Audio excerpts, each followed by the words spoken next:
छात्र मोर्चा, एकलव्य छात्र संघ, CYSS और NSUI 5 छात्र संगठनों द्वारा यहाँ पर ये कार्यक्रम आयोजित किया जा रहा था। लेकिन इन पांचों संगठनों के अधिकारों को आज अधिकारों पर चोट पहुँचाने का काम इस शासन प्रशासन ने किया है।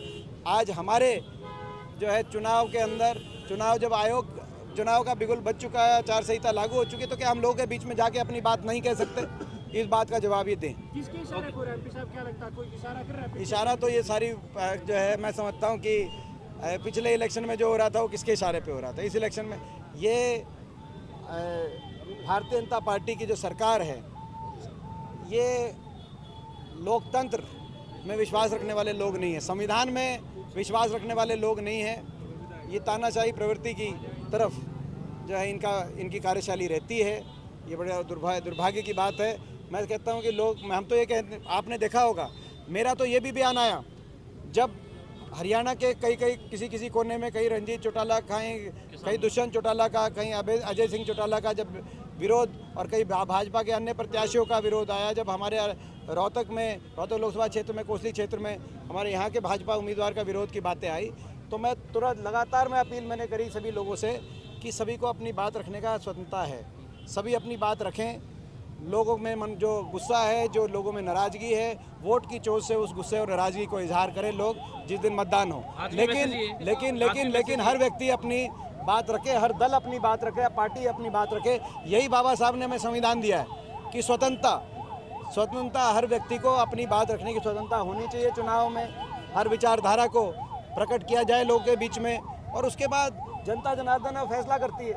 लेकिन ये कोई तरीका ठीक नहीं है कि जो है ये मैं प्रशासन को और सरकार को चेतावनी देना चाहता हूँ। ये सरकारें बदलती रहती हैं। जो प्रशासनिक अधिकारी आज इस तरह से सरकार के इशारे पर इस तरह की कार्रवाई कर रहे हैं, हमारे कार्यक्रमों को रद्द करने का काम कर रहे हैं, वो इस बात के लिए भी तैयार रहें कि कल को अगर सरकार बदल गई तो जो है उनको अपने असंवैधानिक अगर वो कोई फैसला, लोकतांत्रिक फैसला करते हैं तो उसकी जवाबदेही उन्हीं की बनेगी। MP साहब, चुनाव आयोग निष्पक्ष काम कर रहे हैं, जैसे हेलीकॉप्टर भी उनका चेक किया राहुल गांधी जी के इतने बड़े नेता का, और यहाँ पे भी आप लोगों की आज के दिन योजनाबद्ध तरीके से संवैधानिक संस्थाओं को जो संविधान रहे हैं उसके कई पहलू हैं। एक पहलू ये भी है, योजनाबद्ध तरीके से संवैधानिक संस्थाओं, चाहे वो उन चुनाव आयोग ही उसमें क्यों ना शामिल है, उसमें संवैधानिक संस्थाओं में सरकार का हस्तक्षेप बढ़ा है। आज चुनाव आयोग का साख जो होता था, आज उस पर सवालिया प्रश्न चिन्ह लग रहे हैं। ये आज चुनाव आयोग के लिए भी मंथन का विषय है और ये देशवासियों के लिए मंथन का विषय। Thank you. देखो ऐसा है, एक मिनट, ऐसा है, एक मिनट भाई, ये मैंने पहले भी कहा, ये अफवाहें, झूठ अफवाहें गुमराह करके ये शासन में आना चाहते हैं। इनका एक ही मकसद है कि किसी तरह भी हम शासन में हम गद्दी पे बैठ जाए। हुड्डा साहब तो आपने बेरहर, हुड्डा साहब की तो हालत क्या है कि बिल्कुल दिन रात उचक करके भी कूद कर करते हैं। भाई दीपेंद्र कित गया, हाथ मार के देखते हैं भाई बैठा कि नहीं बैठा गद्दी पे, वो तो गद्दी पे बैठाने की बात है। लेकिन आप ये बताओ, हर बात में झूठ, मैंने कई बार आपको कहा है प्रेस वालों को, हर बात में झूठ, एक नंबर के झूठे। आप ये बताओ, यूनिवर्सिटी में कौन परमिशन देगा? अरे चुनाव के चलते कोड ऑफ कंडक्ट लग रहा है, कौन परमिशन देगा? ये आज का है, 4 बार का सांसद, इसको पता नहीं है कि गवर्नमेंट बिल्डिंग्स में परमिशन नहीं मिलती है, फिर क्यों गुमराह कर रहा है लोगों को? ये मेरे को परमिशन नहीं मिली, लोकतंत्र की हत्या कर दी। What is this? और एक बार वो बात दिखाइए, एक मिनट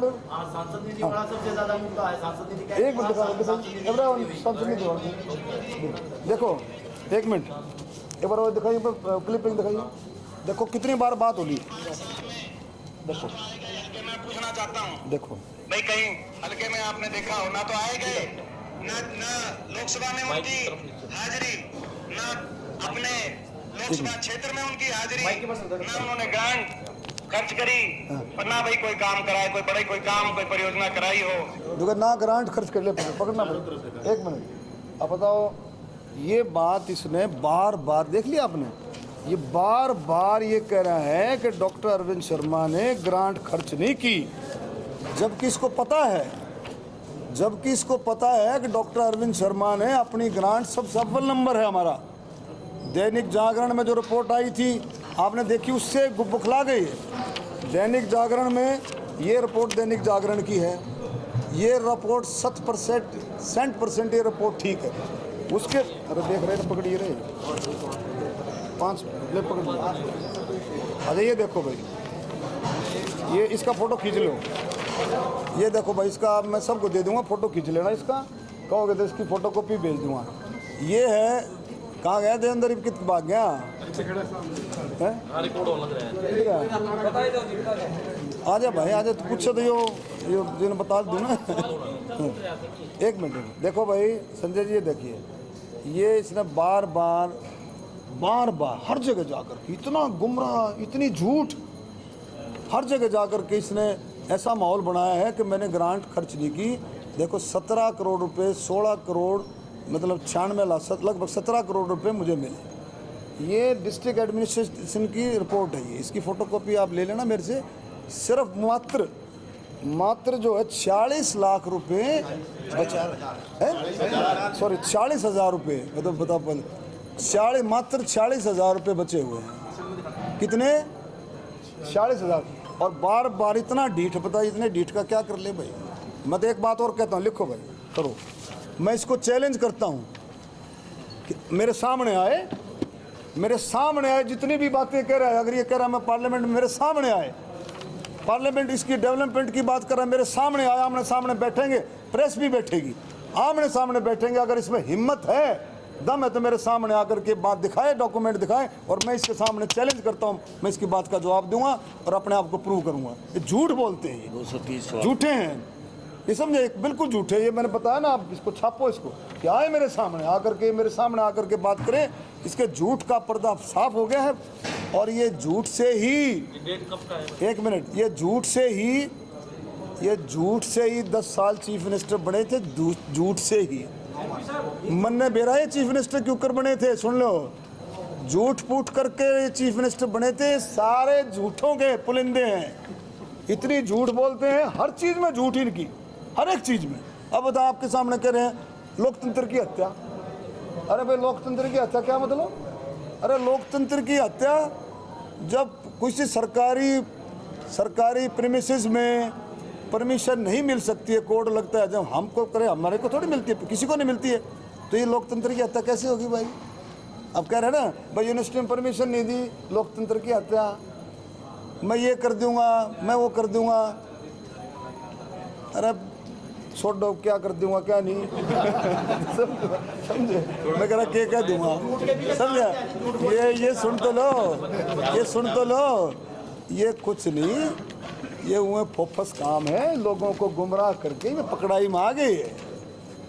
ये पकड़ाई में इतने ज़बरदस्त आ गए हैं और आने लग रहे हैं, लेकिन ये मंड रहे हैं अपने 230 सवाल पूछे। ये देखो, तो कहता है पार्लियामेंट में जो है डॉक्टर 230 सवाल अनस्टार्ड क्वेश्चंस होते हैं।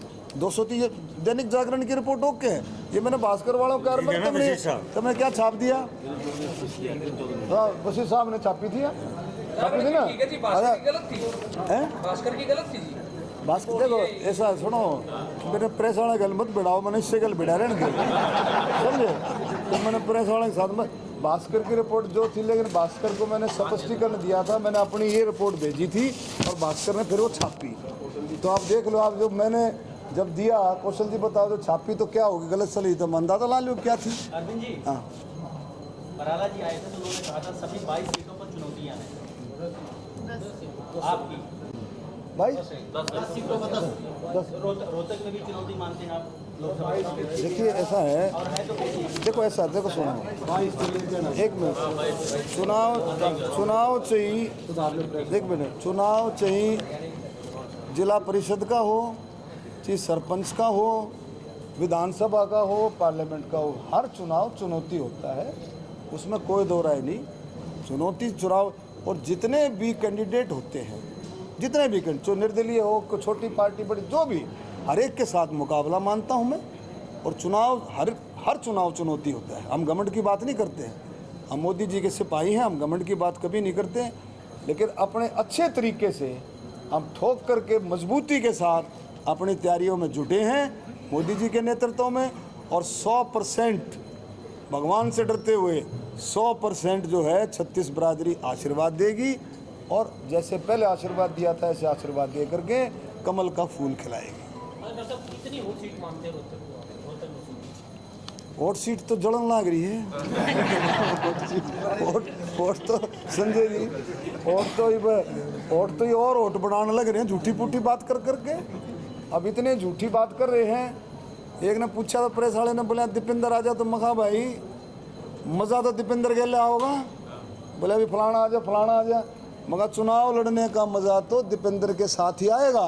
बोले जी वो क्यों? मैं क्यों नहीं आओगा, मैं एक नंबर का झूठा, और इसका झूठ का हम कतीस ने उगाड़ा करेंगे।